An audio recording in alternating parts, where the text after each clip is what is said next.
እንደምን አላችሁ? እኔ አለው እግዚአብሔር ይመስገን ደህና ነኝ። ዛሬም በጠቃሚና በአዲስ ፕሮግራም በድጋሜ ተገናኝተናል። በዛሬው የጤና ፕሮግራማችን ላይ የምንመለከተው የጉበት ሴሎችን በተፈጥሮ የሚያድሱ እናም የሚጠግኑ ምርጥ የሆኑ ምግቦችን በዚህ ቪዲዮ ላይ እነግራችኋለሁኝ። ይህ ቪዲዮ በፍጹም ሊያመልጣችሁ አይገባም ማለት ነው። ሌሎችም ደግሞ እንዲማሩበት ሁላችሁም በቅንነት ላይክና ሼር በማድረግ ሌሎችንም አስተምሩ እላለሁኝ። ጥያቄያችሁን በኮመንት ላይ አስፍሩልኝ፣ እመልስላችኋለሁኝ። በቀጥታ ወደ ጤና ትምህርታችን የማልፍ ይሆናል። የጉበታችን ሴሎች በእርግጥ ራሳቸውን ማደስ ይችላሉ ወይ ካላችሁ፣ አዎ በትክክል ጉበት ራሱን ማደስ ወይም ደግሞ መተካት የሚችል ብቸኛው ዋና የሰውነት ክፍል ነው። ነገር ግን ያንን ስራ ለመስራት ጥሬ ዕቃዎችን ማለትም ንጥረ ነገሮችን፣ ዝቅተኛ የሆነ ብግነት ወይም ደግሞ ኢንፍላሜሽን እና አነስተኛ መርዛማ ጫና ያስፈልገዋል ማለት ነው። የጉበት ሴል ጥገና በእነዚህ ላይ የተመሰረተ ነው። በአንቲ ኦክሲዳንቶች ላይ አንቲ ኦክሲዳንቶች የጉበት ሴሎችን ከጉዳት ይከላከላሉ። በአንቲ ኢንፍላማቶሪ ውህዶች ላይ የሚቀጥለውን የጉበታችንን ጉዳትን የሚያቆሙ ናቸው። ጤናማ ቅባቶች ወይም ደግሞ ሄልዚ ፋት የምንላቸው የሴል ሽፋኖችን እንደገና የሚገነቡ ናቸው። በማዕድናትና በአሚኖ አሲዶች ላይ አዳዲስ የጉበት ሴሎችን ለመፍጠር ይረዳሉ። እንዲሁም የቀነሰ የስብና የስኳር ጫና ያስፈልጋል ማለት ነው። ጉበታችን እንደገና እንዳይጎዳ ይከላከላሉ እነዚህን ስትቀንሱ። ስለዚህ ጉበታችን ሴሎቹ እንደገና በተፈጥሮ እንዲታደሱ ወይም ደግሞ እንዲያገግሙ ጤናማ የሆነ የአኗኗር ዘይቤና አመጋገብ ያስፈልጋል ማለት ነው። ታዲያ የጉበታችን ሴሎችን በተፈጥሮ የሚያድሱ ምግቦችን ልንገራችሁ። አንደኛ ቅጠላማ አትክልቶች ናቸው።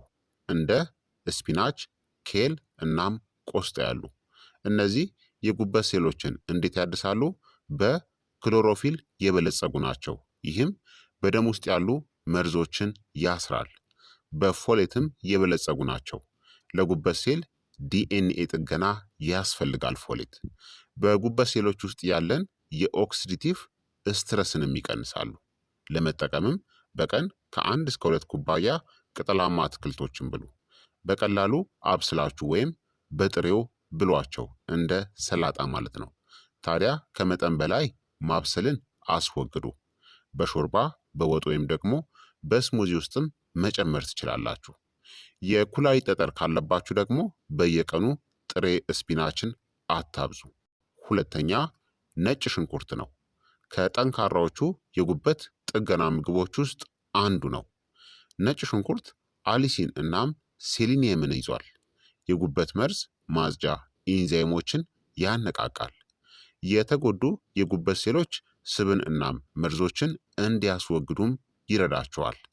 ለመጠቀምም በቀን ከ1 እስከ 2 ፍንካች ጥሬ የነጭ ሽንኩርት ዘለላዎችን አርቅቃችሁ መጠቀም ነው። ፍጩትና ከ5 እስከ 10 ደቂቃ ጠብቁት፣ ምክንያቱም አሊሲን በደንብ እንዲለቀቅ ማለት ነው። ከዛም ከሞቀ ውሃ ወይም ደግሞ ከማር ጋር በመቀላቀል መጠቀም ትችላላችሁ ማለት ነው። የጨጓራ ቁስለት ካለባችሁ በምትኩ የበሰለ ነጭ ሽንኩርትን ተጠቀሙ፣ ምክንያቱም አሲድን እንዳይጨምር። ሶስተኛ ቀይ ስር ነው። ቀይ ስር የጉበት ሴል አጽጂ ወይም ደግሞ ገጣሚ ነው። ቀይ ስር በቤታላይን የበለጸገ ነው። ቤታላይን ኃይለኛ አንቲኦክሲዳንት ነው። የሐሞት ፍሰትን ያሻሽላል። መርዛማ ቆሻሻዎችንም ያስወግዳል። የጉበት ቲሹ እንደገና እንዲያድግም ይረዳል። ለመጠቀምም በቀን ግማሽ ወይም ደግሞ 1 መካከለኛ ቀይ ስርን ተጠቀሙ። የበሰለ የተጠበሰ ወይም ደግሞ በጭማቂ መልክ በጠዋት ወይም ደግሞ በቀትር ቢወሰድ ይመረጣል። ከቀይ ስር በኋላ የሽንት መቅላት ደግሞ ጉዳት የለውም፣ የተለመደ ነው። አራተኛ ቅባት ያላቸው አሳዎች ናቸው። እንደ ሰርዲን፣ ሳልመን እናም ማክሬል። ፋቲ ፊሽ በኦሜጋ 3 ፋቲ አሲድ የበለጸጉ ናቸው። የጉበት ብግነት ወይም ደግሞ ኢንፍላሜሽንን ይቀንሳሉ። በጉበት ሴሎች ውስጥ የስብ ክምችትንም ይከላከላሉ። የጉበት ሴል ሽፋን የመተጣጠፍ ችሎታንም ያሻሽላሉ። ለመጠቀምም በሳምንት ከ2 እስከ 3 ጊዜ መጠቀም ትችላላችሁ። በግሪል በእንፋሎት ወይም ደግሞ በኦቭን ስሩ።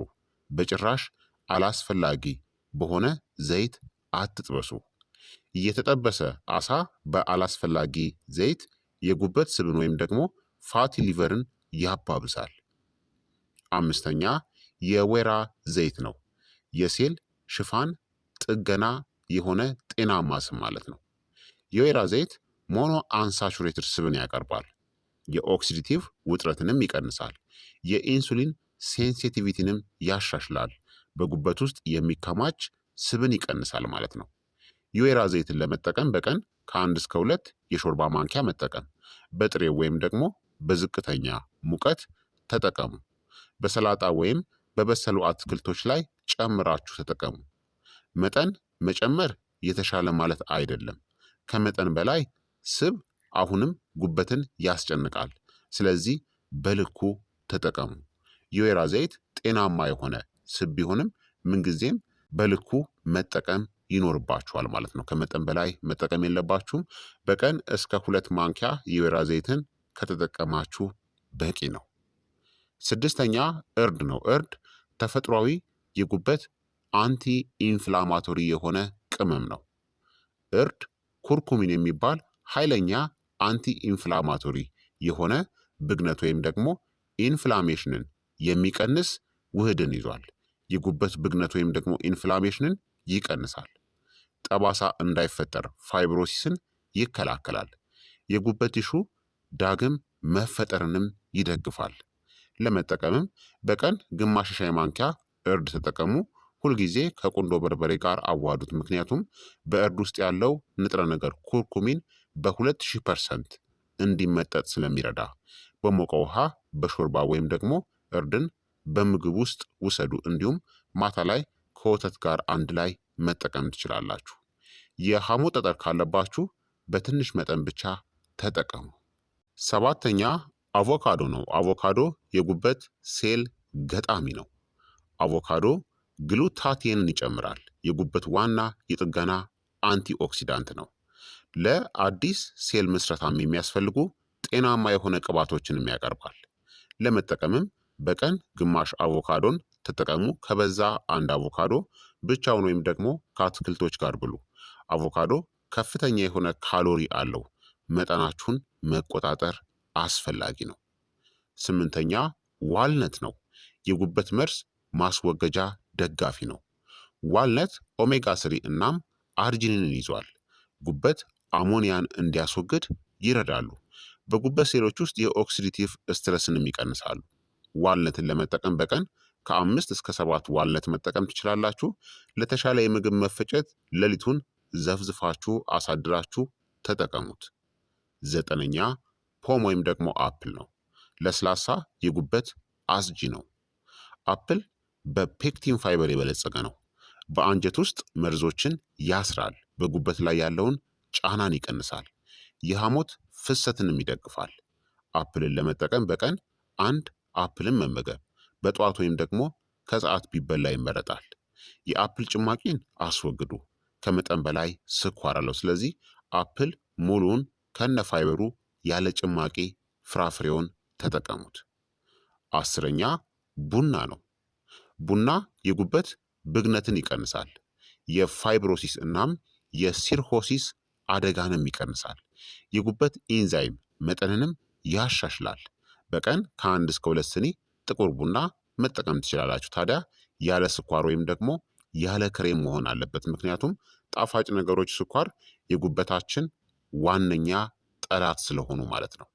ጭንቀት ወይም ደግሞ የጨጓራ አሲድ መመለስ ካለባችሁ የቡና አወሳሰዳችሁን ገድቡ ወይም ቀንሱት።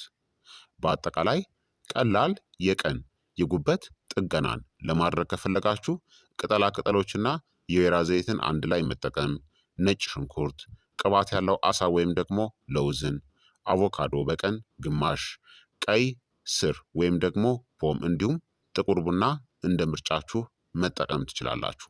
አቮካዶ ግማሽ ስላችሁ ታዲያ ግማሽ ኪሎ እንዳይመስላችሁ፣ የአንድ አቮካዶ ግማሿን ማለት ነው። ማክሲመም ካበዛችሁ አቮካዶ በቀን አንድ አቮካዶ ከተጠቀማችሁ በቂ ነው፣ ከፍተኛ ከሆነ ማለት ነው። ግማሽ ግን ለየትኛውም አዋቂ ወይም ደግሞ ሰው በቂ ነው። ታዲያ የጉበታችን ጥገናን የሚያግዱ አላስፈላጊ የሆኑ ምግቦችን ደግሞ አስወግዱ። እነዚህን አላስፈላጊ ምግቦችን መመገባችሁን ከቀጠላችሁ ምርጥ ምግቦችን ብትመገቡ እንኳን ጥገናው አይሰራም ማለት ነው። ጉበታችን አይፈወስም። ምክንያቱም በአንድ በኩል ጉበታችንን የሚጎዱት ነገሮችን የምንጠቀም ከሆነ የጉበት ብግደት ወይም ደግሞ ኢንፍላሜሽን እንዲሁም ጫና በፍጹም አይቀንስም ማለት ነው፣ ምርጥ ምግቦችንም ብትመገቡ። ስለዚህ የሚጎዱትን ምግቦችን ማስወገድ አለባችሁ። ጣፋጭ መጠጦችን፣ የተፈተጉ ካርቦሃይድሬትሶችን፣ አልኮልን፣ የተጠባበሱ ምግቦችን እናም ዘግይታችሁ ደግሞ በማታ የሚበላ ከባድ የሆኑ ምግቦችን ማስወገድ ያስፈልጋል። የጉበታችን ጥገና ቅጽበታዊ አይደለም። ትክክለኛ ምግቦችን በመመገብ ኢንዛይሞች ከ2 እስከ 4 ሳምንታት ውስጥ ይሻሻላሉ። የስብ መቀነስ ደግሞ ከ1 እስከ 3 ወራት ውስጥ ይጀምራል። እውነተኛ ዳግም መፈጠሩ ደግሞ ከ3 እስከ 6 ወራት ይወስዳል ማለት ነው። ወጥነት ታዲያ በአንዴ መርዝን ከማጽዳት ወይም ደግሞ ከዲቶክስ መጠጦች ይበልጣል ማለት ነው። ስለዚህ ወጥ የሆነ ጤናማ አመጋገብን የምትመገቡ ከሆነ ጉበታችሁ በየቀኑ ድጋሜ እንደ አዲስ መፈጠር ይጀምራል ማለት ነው። ስለዚህ ክብራትና ክብራን ተመልካቾቼ የዛሬው የጤና ትምህርት እንግዲህ ይህንን ይመስል ነበረ። እንደተማራችሁበት ተስፋ አደርጋለሁኝ። ሀሳብ አስተያየታችሁም ደግሞ አይለየኝ ይላለው። ጥያቄ ካላችሁ አሁንም ጥያቄያችሁን በኮመንት ላይ አስፍሩልኝ። ሌሎችም ደግሞ እንዲማሩበት ለሌሎችም ላይክ፣ ሼር ማድረጋችሁን በፍጹም አትዘንጉ። በቀጣይ የጤና ትምህርት እስከምንገናኝ እኔንም እናንተንም ቸር ያቆየን። መልካም ጊዜ፣ መልካም ቆይታ። ቻው ቻው።